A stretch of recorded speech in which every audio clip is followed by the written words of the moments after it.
आज हम सभी दादी जी के स्मृति दिवस पर और साथ साथ महिला सशक्तिकरण,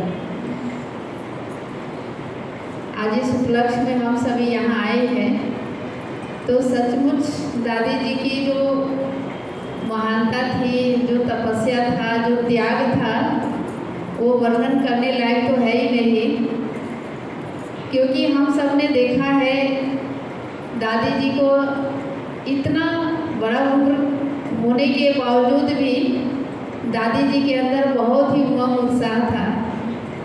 चाहे बातें कितनी भी आई, चाहे कितनी भी समस्या या विघ्न आया तो उनके जीवन में भी होगा, लेकिन कभी भी किसी भी समस्या को अपने उमंग उत्साह को कम नहीं करने दिया उस समस्याओं के कारण।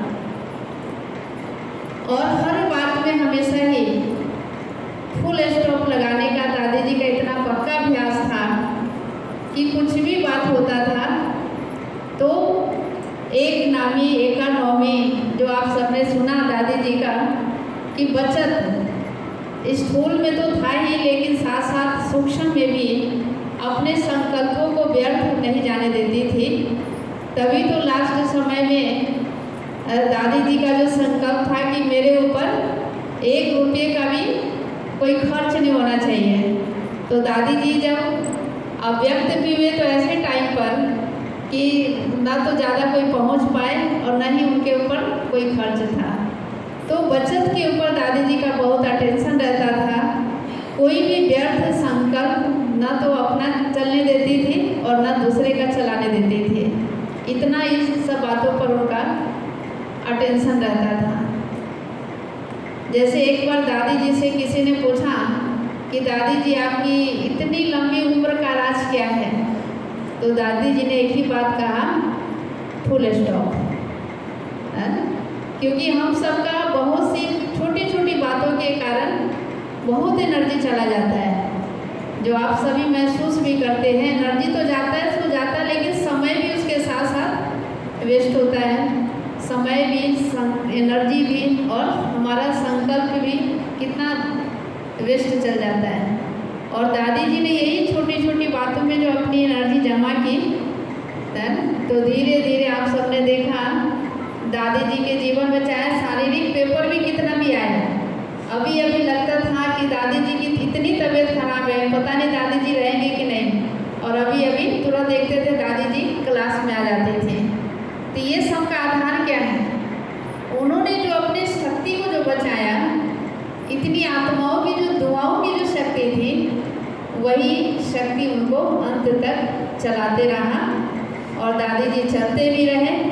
तो हम सभी के लिए बहुत बड़ी एक प्रेरणा है दादी जी का ये एग्जाम्पल, जो हम सबने दादी जी को देखा भी है और अनुभव भी किया है। तो आज हम दादी जी के बारे में कुछ उनकी जीवनी भी सुनेंगे।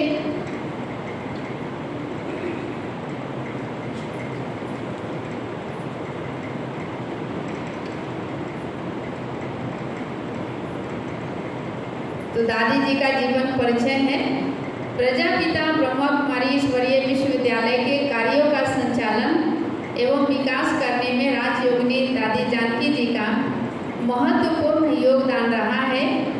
आज़ादी के तुरंत बाद जाति प्रथा सहित अनेक सामाजिक परंपराओं के बंधनों को तोड़ते हुए दादी जानकी जी एक सक्रिय महिला आध्यात्मिक नेत्री के रूप में उभरी। दादी जी ने संपूर्ण भारतवर्ष का भ्रमण किया और महिलाओं को आत्म संयम का पाठ पढ़ाया तथा उन्हें सिखाया कि वे किस प्रकार अपने समुदाय को नेतृत्व प्रदान कर सकती है।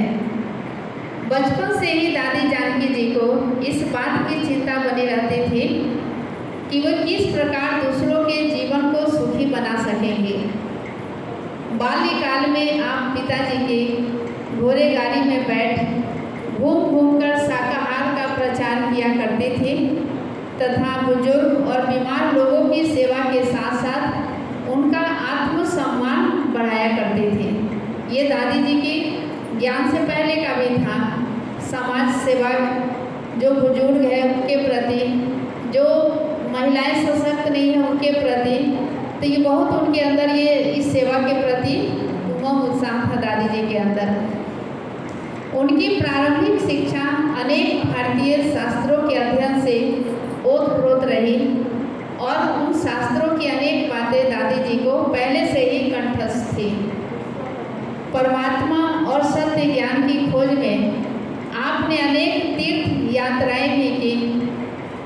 एक महान आध्यात्मिकता नेता के रूप में विश्व विख्यात दादी जी के जीवन का केंद्र बिंदु था ईश्वरीय कार्य और ईश्वरीय इच्छा के प्रति दिल और दिमाग से संपूर्ण समर्पण। आप मानती थी कि परमात्मा पवित्र प्रेम और दिव्य विवेक के स्रोत है और इन्हीं दोनों गुणों को आपने अपने जीवन का आधार बनाया। इस आध्यात्मिक शक्ति ने आपको विश्व भर की आत्माओं के लिए प्रकाश स्तंभ बना दिया। सन 1937 में 21 वर्ष की आयु में प्रजापिता ब्रह्मा बाबा द्वारा स्थापित प्रजापिता ब्रह्मा कुमारी ईश्वरीय विश्वविद्यालय में आपने स्वयं को समर्पित कर दिया। इसी काल में महिलाओं पर थोपी गई बंदिशों को तोड़ा गया और स्वतंत्र जीवन जीने की शुरुआत हुई। इस नई मुक्ति से खुशी तो बहुत मिली, लेकिन कई बार उलाहने वाली परिस्थितियां भी निर्मित होती थी। दादी जी को इस मार्गदर्शक समूह में नर्स की सेवा प्राप्त हुई थी, इसलिए उनको अपने कार्य में कुशलता और सहानुभूति के साथ साथ शारीरिक मेहनत भी करनी पड़ती थी। दादी जी को जीवन में लगातार बीमारियों का सामना भी करना पड़ा। इन बीमारियों ने परीक्षा भी ली और शारीरिक अक्षमता को जीतने की योग्यता भी प्रदान की। सन 1974 में दादी जी बिट्रेन पहुंची, जहां उन्हें ब्रह्मा कुमारी ईश्वरीय विश्वविद्यालय के एक केंद्र स्थापन करने एवं उसका संचालन करने की जिम्मा सौंपा गया था। उन्हें पश्चिमी जगत के लोगों को आत्मसंयम एवं आध्यात्मिकता को अपनाने के लिए प्रशिक्षित करना था। उनकी विद्वता के कारण अनेक धर्मों एवं मतों की अनेक महिलाओं को जरूरत के समय अपने अंदर साहस को जगाने तथा अपनी मदद स्वयं करने की दृष्टि प्राप्त हुई। सर्व के लिए समदृष्टि रखने के कारण दादी जी ने लाखों लोगों को इस बात के लिए प्रेरित किया कि वे आपसी भेदभाव को भूलकर मिलजुल कर सौहार्दपूर्वक अपना जीवन यापन करें। उनकी प्रेरणा से आज बिट्रेन में अनेक ईश्वरीय सेवा केंद्र स्थापित किए जा चुके हैं तथा दुनिया के करीब 140 देशों में भी ईश्वरीय केंद्रों की स्थापना हो चुकी है। संस्थान के विद्यार्थी एवं शिक्षक शिक्षिकाएं अस्पतालों, विद्यालयों, जेलों, शरणार्थी शिविरों, बेसहारा बच्चों, वैश्याओं एवं व्याधिग्रस्त लोगों के आवासों में जाकर उनकी सेवा करते हैं तथा वैष्णियों को भी व्यसन मुक्त करने की कोशिश करते हैं। अंतर्राष्ट्रीय कार्यक्रमों, मूल्यों एवं योजनाओं के क्रियान्वयन के लिए जमीनी स्तर पर दादी जी ने शुरुआत की। परिणाम स्वरूप अनेक लोगों एवं समुदाय के लोगों के जीवन स्तर में सुधार आया। दादी जानकी जी आध्यात्मिक एवं धार्मिक लोगों के एक संगठन कीपर्स ऑफ विजडम की एक मान्य सदस्य थी। रियो में संपन्न धरती सम्मेलन एवं इस्तांबुल में संपन्न हैबिटेट में विजडम कीपर्स द्वारा सम्मेलन का आयोजन किया गया था। उनके सम्मान में 1977 में लंदन में Janki foundation for global health care की स्थापना एवं सेवाओं की शुरुआत की गई थी। अपने अनेक वर्षों की मानवीय सेवा के दौरान दादी जी का हमेशा यह प्रयत्न रहा कि मनुष्यों के सर्वांगीण विकास का प्रयत्न किया जाना चाहिए, जिससे कि उनका भावनात्मक, आध्यात्मिक, रचनात्मक एवं सामाजिक विकास हो सके। दादी जानकी जी के निधन के बाद 27 अगस्त 2007 को दादी प्रकाश मणि जी के निधन के बाद 27 अगस्त 2007 को दादी जानकी जी को ब्रह्मा कुमारी संस्थान की मुख्य प्रशासिका का कार्यभार सौंपा गया। सेंटर ऑफ एक्सीलेंस तथा women's health California San Francisco में मुख्य वक्ता के तौर पर प्रवचन 2006 में जस्ट ए मिनट के प्रारंभ के अवसर पर रोबिन गिब्स द्वारा रचित कविता मदर ऑफ लव दादी जानकी जी को समर्पित की गई। दादी जानकी जी एवं एंड्रयू पावेल ने ऑक्सफोर्ड टाउन हॉल में कैसे जीवन बिताया जाए और कैसे मृत्यु का वर्णन किया जाए, इस विषय पर चर्चा की।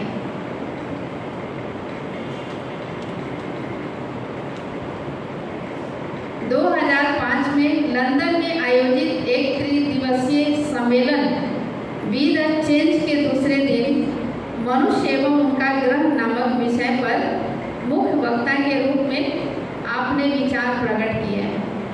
कैम्ब्रिज, अमेरिका में दादी जी को अवार्ड प्रदान किया गया।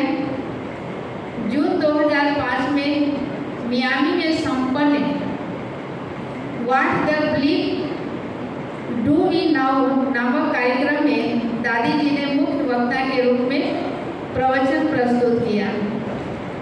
2003 में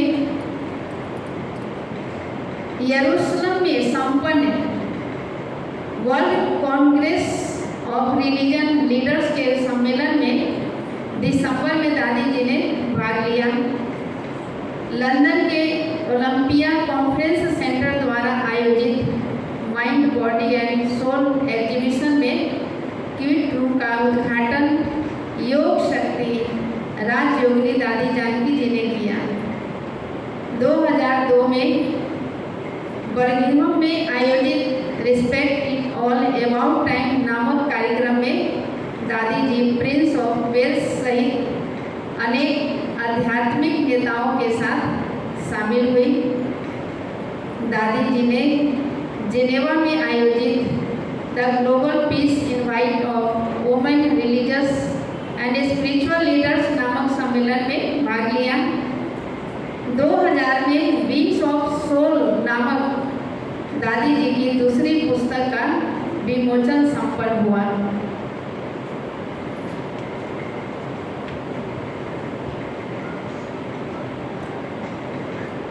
उन्नीस 1999 में जेनोवा में आयोजित UN world summit of social development के लिए दादी जी ने एक प्रतिनिधि मंडल का नेतृत्व किया।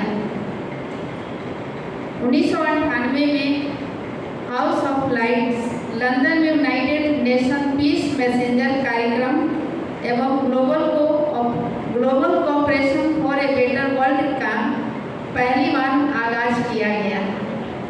दुनिया के 129 देशों में गलियों के बेसहारा बच्चों से लेकर देश के प्रधानमंत्रियों तक ने स्व सेवा एवं सामुदायिक कार्यक्रमों की शुरुआत की अथवा इसमें शिरकत की। संयुक्त राष्ट्र द्वारा घोषित अंतर्राष्ट्रीय शांति वर्ष के अवसर पर million minutes of peace appeal नामक एक महत्तम धनोपार्जन रहित कार्यक्रम दुनिया के 88 देशों में आयोजित किया गया। इस कार्यक्रम को संयुक्त राष्ट्र ने 7 शांति दूत पुरस्कार प्रदान किए।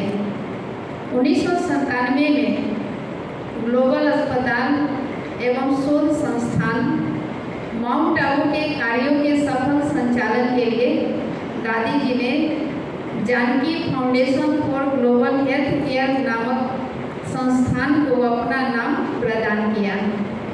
इससे संपूर्ण स्वास्थ्य एवं हेल्थ केयर के क्षेत्र में अध्यात्म के योगदान के प्रति लोगों के नजरिए में बदलाव आया। 1996 में दादी जानकी की अंग्रेजी पुस्तक कंपेनियन ऑफ गॉड का विमोचन किया गया।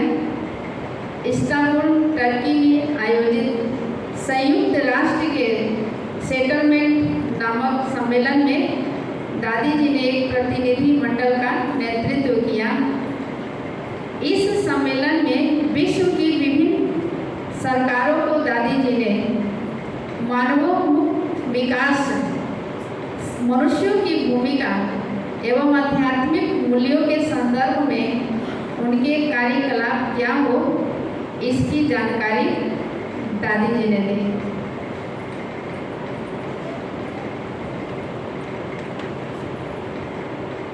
दुनिया के 60 से भी अधिक देशों के बच्चों को सिखलाई जा रही लिविंग वैल्यूज तथा एजुकेशनल इनिशिएटिव का शुभारंभ किया। यूनिसेफ से संबद्ध शिक्षाविदों के साथ मिलकर दादी जी ने इसका प्रारंभ किया। सिंगापुर में 5000 लोगों की उपस्थिति में अपनी पुस्तक कंपेनियन ऑफ गॉड का चाइनीज भाषा में विमोचन किए जाने के अवसर पर दादी जी उपस्थित थी। यूनिसेफ की 50वीं वर्षगांठ के अवसर पर यंग वुमेन ऑफ विजडम नामक कार्यक्रम का शुभारंभ किया। 1995 में बीजिंग चाइना में आयोजित UN 4th world conference of women के लिए दादी जी ने एक प्रतिनिधि मंडल का नेतृत्व किया। राजनीतिक विज्ञान, शिक्षा एवं स्वास्थ्य के क्षेत्र में मूल्यों के विकास का लक्ष्य रखते हुए शेयरिंग और our values for a better world नामक एक वैश्विक कार्यक्रम का आयोजन किया गया था, जिसका प्रारंभ दादी जी के कर कमलों से संपन्न हुआ। 1993 में inter religious understanding and cooperation नामक यूके में आयोजित एक कार्यक्रम की मेजबानी दादी जी ने की। इस कार्यक्रम में विभिन्न मतों के 600 से भी अधिक लोगों ने हिस्सा लिया। दादी जी वर्ल्ड कांग्रेस ऑफ फेथ की उपसभापति चुनी गई। ऑक्सफोर्ड के नज़दीक ग्लोबल रिट्रीट सेंटर की स्थापना के निमित्त बनी। 1991 में दादी जी के प्रयत्नों से लंदन में ग्लोबल कोऑपरेशन हाउस का शुभारंभ हुआ, जिसके द्वारा समाज के विभिन्न वर्गों को एक छत के नीचे लाने का कार्य संपन्न हो रहा है तथा शैक्षणिक कार्यक्रमों द्वारा लोगों के जीवन में सकारात्मक परिवर्तन लाया जा रहा है। 1983 में दादी जी प्रजापिता ब्रह्मा कुमारी ईश्वरीय विश्वविद्यालय की संयुक्त मुख्य प्रशासिका बनी।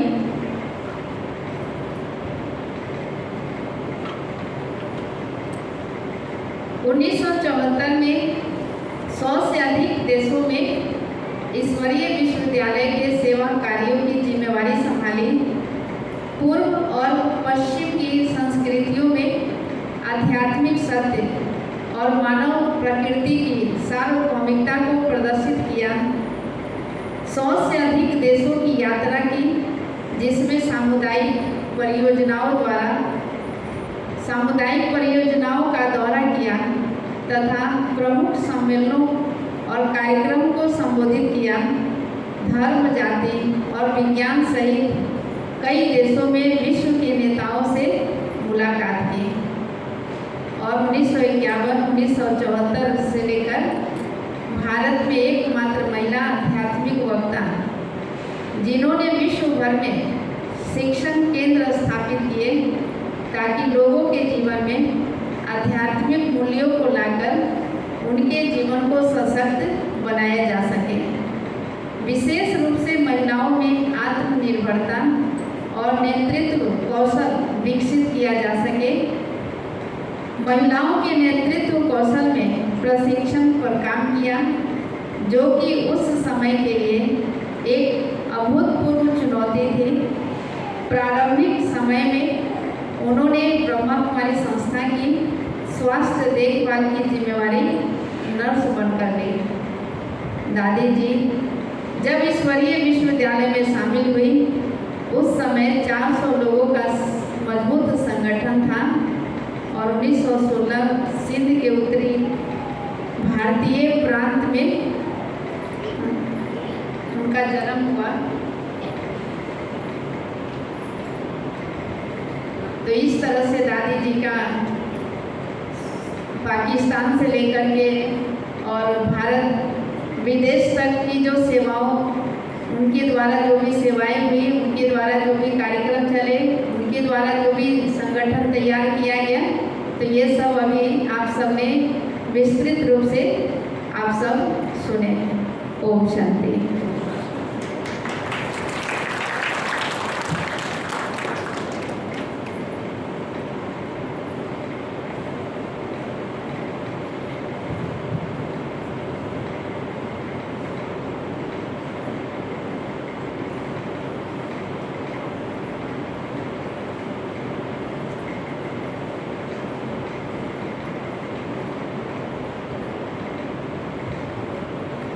ओम शांति।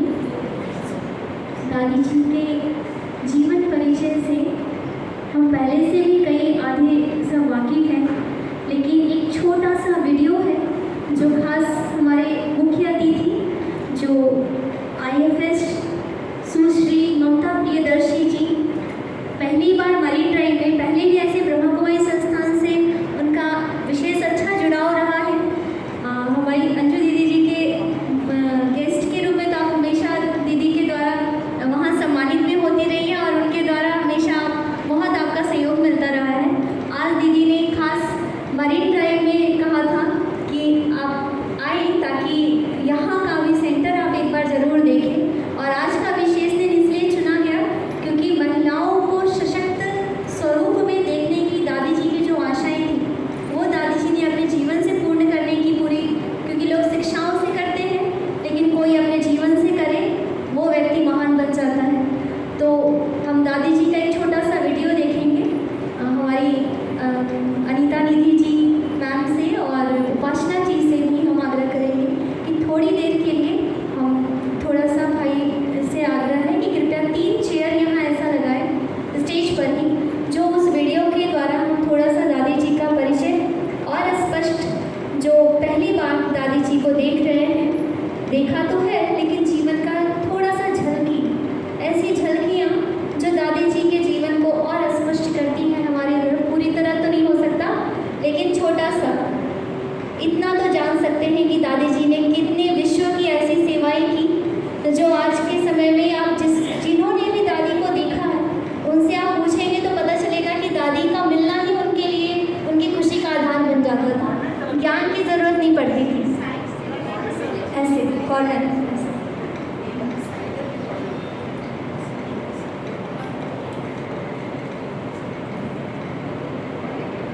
विशेष आज का दिवस राजीव बहुत ही हम सबके लिए एक यादगार इधर ही दिवस थे, क्योंकि लास्ट ईयर लॉकडाउन की आ जाइए।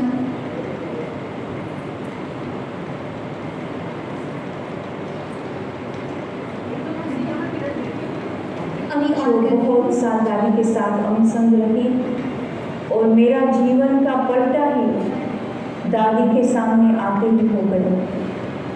तो दादी को मैं किस प्रकार से अपने जीवन में आज इस वक्त भी याद करती हूँ। मैं दादी की पूरी जीवन कहानी अपने दिमाग में एक फिल्म की तरह जैसे देखती हूँ कि कहाँ दादी का जन्म हुआ, सिंध हैदराबाद में। दादी एक बहुत ही शाहूकार परिवार थी, जिनका माँ बाप जो हैं, स्पेशली उनके जो बाप थे वो हीरे के व्यापारी थे और दादी थे और बहुत बड़े भगत परिवार में, भक्ति भावना वाले परिवार में उनका जन्म हुआ था और बहुत छोटी आयु 2 साल की आयु में उनको भगवान के लिए बहुत बहुत जिगरी से अंदर से प्यार था। तो ऐसे दादी जिनका जीवन इतना ऊंच बन गया, इसका आधार जो है वो क्या है? दादी के जीवन में जड़ों में मुख्य जो गुण थे, वैल्यूज थे, पवित्रता एक बहुत बड़ा गुण भी है और वैल्यू भी है। हमने देखा कि शुरू से दादी ने अपना जीवन इतने सावकार परिवार में जन्म होते हुए भी बचपन से उनको यही दिल के अंदर आ रहा था कि मुझे अपना जीवन ऐसा जीवन बनाना है जो मैं खुद भगवान के समीप रहूं और सभी आत्माओं को जो इतने दुखी और शांत है उनको मैं शांति और सुख का अनुभव करा। अभी कैसे करा वो उनको नहीं पता था। तो अपने पिताजी को उन्होंने कहा कि मुझे पूरे भारत के जितने भी धर्म स्थान है सब स्थानों पर मुझे यात्रा पर ले चलिए। तो उनका पिताजी ने अपनी जो हीरे की दुकान थी वो बंद करके उनके साथ 6 मास पूरे भारत में सब धर्म स्थान पर उनको ले गए और सब उन्होंने बड़े बड़े गुरु महात्माओं को मिले और अनुभव किया कि परमात्मा भगवान जिनको इतना दिल से, दादी के अंदर बहुत बहुत जिगरी प्यार था, दिल से जिनको हमको याद करना चाहिए, उनकी सही पहचान अभी भी मुझे नहीं मिली है। तो ऐसे करते हुए उनका जीवन आगे बढ़ा और कुछ समय के बाद उनको ब्रह्मा बाबा जो ब्रह्मा कुमारी संस्था की इतनी बड़ी ऑर्गेनाइजेशन जो विश्व भर में 110 से अधिक देशों के अंदर आज ये संस्था खुली हुई है। तो ब्रह्मा बाबा के जब संपर्क में आए दादी जानकी के पिताजी, तब से उनका जीवन एकदम पलटा हो गया। जीवन के अंदर पलटा आ गया किस बात से? उन्होंने जब ब्रह्मा बाबा को देखा तो ब्रह्मा बाबा की पर्सनालिटी में एक बहुत ही अनोखी यूनिक प्यूरिटी लाइट वो उनको जैसे दिल को छू लिया। और घर में रहते हुए भी अपने परिवार में, दादी शादीशुदा थी तब तक, और घर में रहते हुए भी उनके दिमाग में ये जो ब्रह्मा बाबा की पर्सनालिटी थी वो जैसे उनको चुंबक की तरह खींच रही थी। क्योंकि ब्रह्मा बाबा वैसे साधारण व्यक्ति पहले होते हुए भी वो भी हीरे के व्यापारी थे। दादी जानकी के जो पिताजी थे उनको पहले से ही जानते थे, परंतु ब्रह्मा बाबा के जीवन में भी अनोखी बहुत ही सुंदर परिवर्तन आया और एक उनका भी जीवन पलटा खा गया। ये समय था 1936-37 जबकि समय सृष्टि का पूरा जैसे चेंज होता जा रहा था, और वो समय था जबकि परमात्मा को अपना कार्य इनके द्वारा शुरू करना था। तो ब्रह्मा बाबा एक साधारण मनुष्य होते हुए भी ऐसे लगता था कि अलौकिक एक निराला व्यक्ति है, जिनको देखते ही दादी को बहुत बहुत दिल में आ रहा था ये मेरा बाप है। और उनके खुद के पिताजी को उन्होंने बोला कि ये मेरा बाप है, आप नहीं हो। माना कि उनको ऐसे बाप का फीलिंग क्यों आ रहा था? क्योंकि आत्मा के जो पिता थे, हर एक मनुष्य आत्माओं के पिता वो है परमात्मा। तो ब्रह्मा बाबा निमित्त बने जिनके द्वारा परमात्मा स्वयं सर्वशक्तिवान उनके शरीर में प्रवेश करके कैसे पूरा ये कार्य करना है, आध्यात्मिकता की जैसे क्रांति कहो वो लानी है, वो ब्रह्मा बाबा के द्वारा ये सब हो रहा है।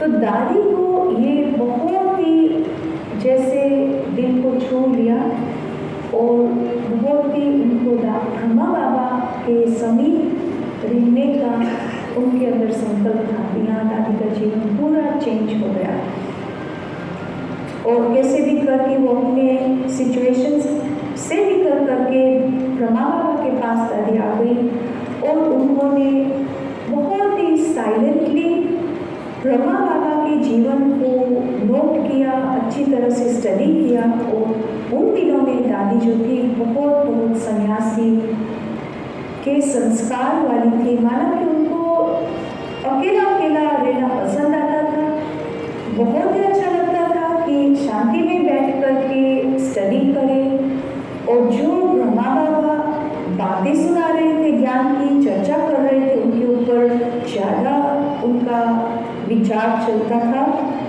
तो कई बार दादी ने जैसे कुछ समय तक नींद भी रात को नहीं किया। जैसे स्कूल में बेंचेस होते हैं, उस बेंचेस वुडन बेंचेस पर बैठ करके दादी ने रात को 10-12 बारी एक मुरली महावाक्य बाबा के स्टडी किया, उसको अनुभव करने के लिए, उसको याद रखने के लिए।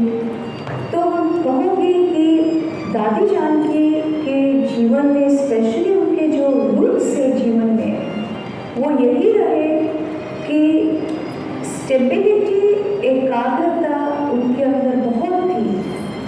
कुछ भी हो जाए वो कभी भी एक एकाग्रता की बात से हटते नहीं थे। दादी ने अपने जीवन में बहुत बहुत ऊंचाई की और नीचाई की बातें आई, परंतु पूरा ही जीवन भगवान परमात्मा का साथ लेते उन्होंने हर सीन को पास किया।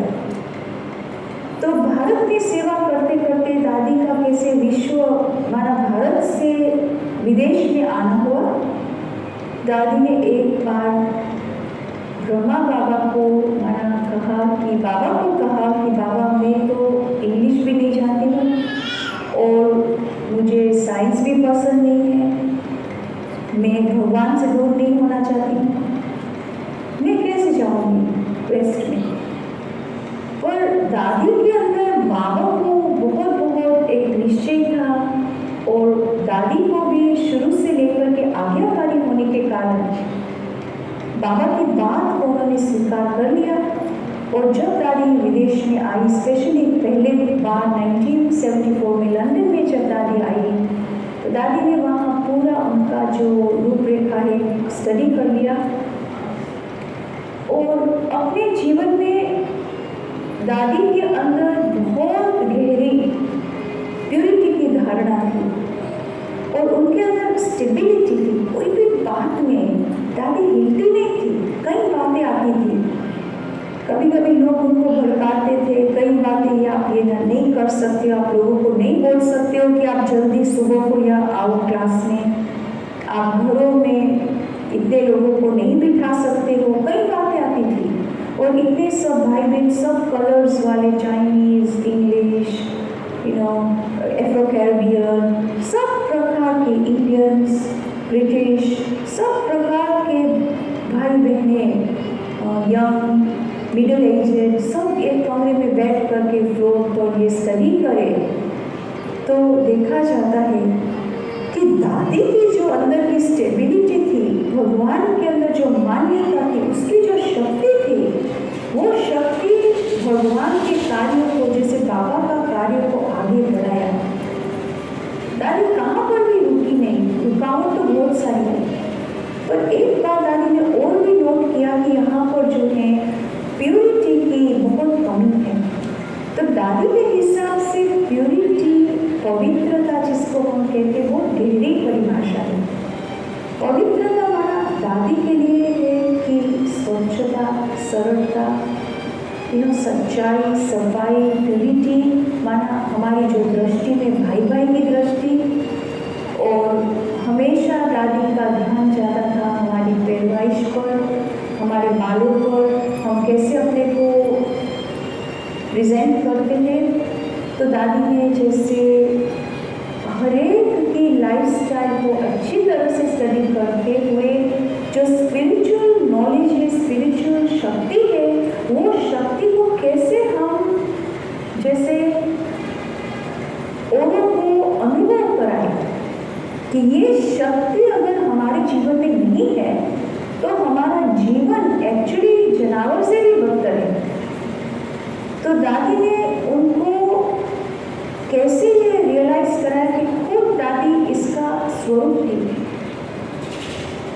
मैं आपको एग्जाम्पल देती हूँ, दादी ने सबके अंदर गुण देखा, किसी का अवगुण नहीं देखा। दादी के सामने कई ऐसे लोग आते थे, पूरा ठीक ड्रेसअप भी नहीं होते थे, बाल भी उनके ऐसे होते थे। दादी में इतनी धीरज थी, इतनी सहन शक्ति थी, दादी को ये एक्चुअली पसंद नहीं था, परंतु दादी ने कुछ भी न बोलते हुए उनको एक्चुअली एकदम स्वीकार किया। ये बहुत बड़ा विशेषता थी। दादी ने सबको अपनेपन की भावना, अपनेपन का फीलिंग दिया, और अपने पन की जो फीलिंग दिया वो भी प्योरिटी है।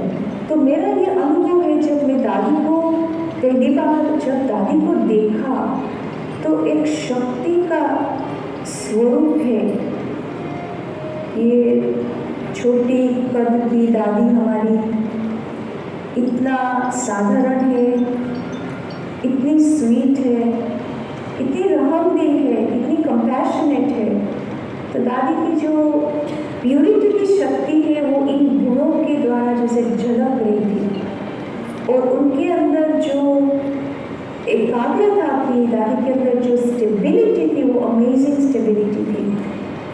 दादी के पास 60 हम लोग मेरी 60 स्टूडेंट्स थे और सब यंग थे, और सबके ऊपर दादी का ध्यान था। और हम एक को दादी ने समय दिया, और हम एक के साथ बैठ करके दादी ने हमको मार्गदर्शन दिया, और हम सबको जैसे एक जैसे कि गिफ्ट दिया।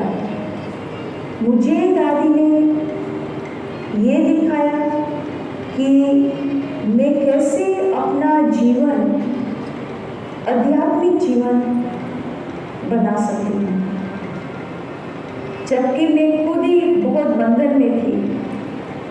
मेरे फैमिली ये बातों को स्वीकार नहीं करते थे, परंतु दादी ने मेरे को सिर्फ मार्गदर्शन दिया, पॉइंटर्स दिए, मैंने उस पर विचार किया, और उसके साथ साथ मुझे शक्ति भी दी, क्योंकि दादी की अपनी स्वार्थ भावना नहीं थी, कल्याण की भावना थी। वो कल्याण की भावना लेके दादी जैसे चल रही थी अंत तक। तो इस भावना से हमने देखा कि वो दादी की भावना मेरे को पेनिट्रेट किया, आत्मा को पेनिट्रेट किया, और उससे क्या हुआ कि मेरे अंदर एक बहुत पावरफुल कन्विंसिंग शक्ति, जैसे हम कहें ना, अंदर से डिटर्मिनेशन मेरे अंदर आ गया कि मैं भी ये मार्ग पर चल सकती हूँ। तो मेरे अंदर वो शक्ति आई।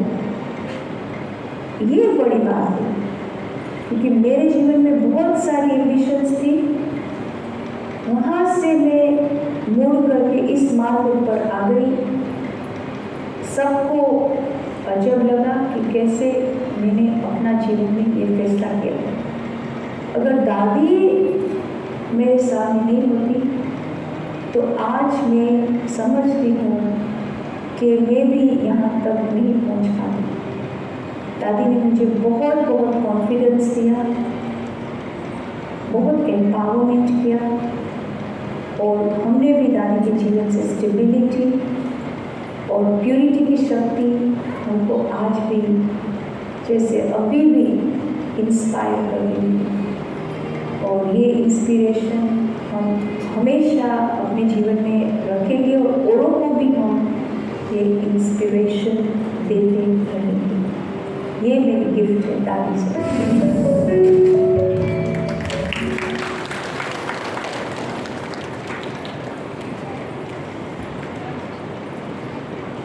ओम शांति। हम सभी ने वो सशक्त महिला की,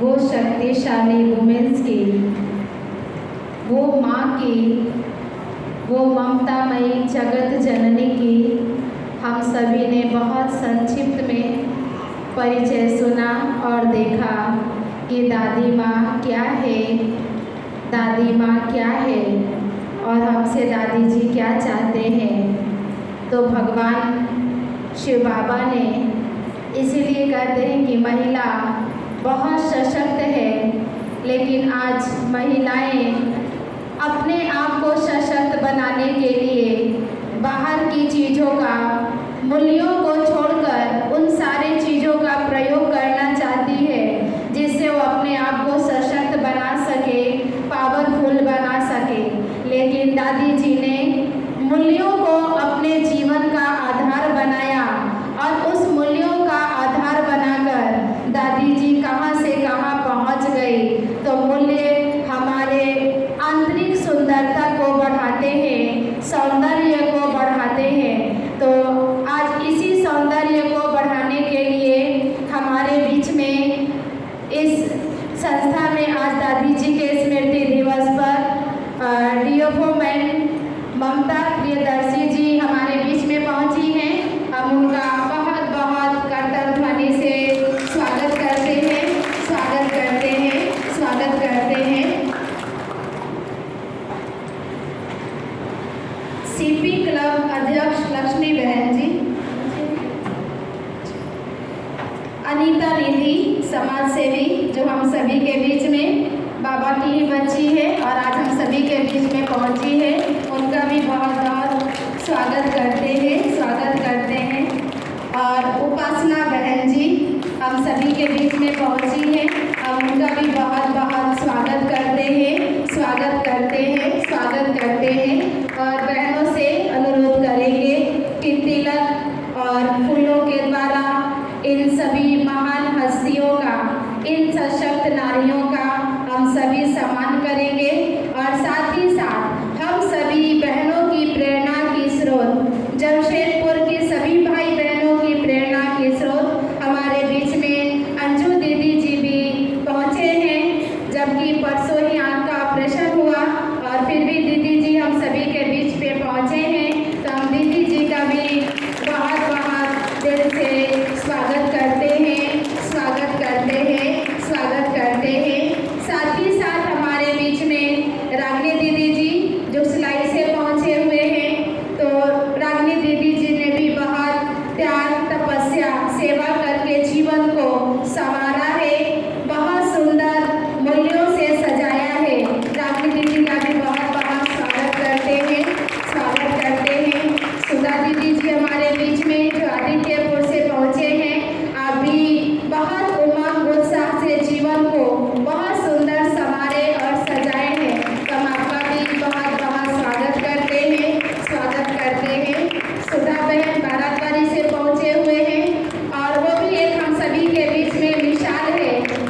एक नृत्य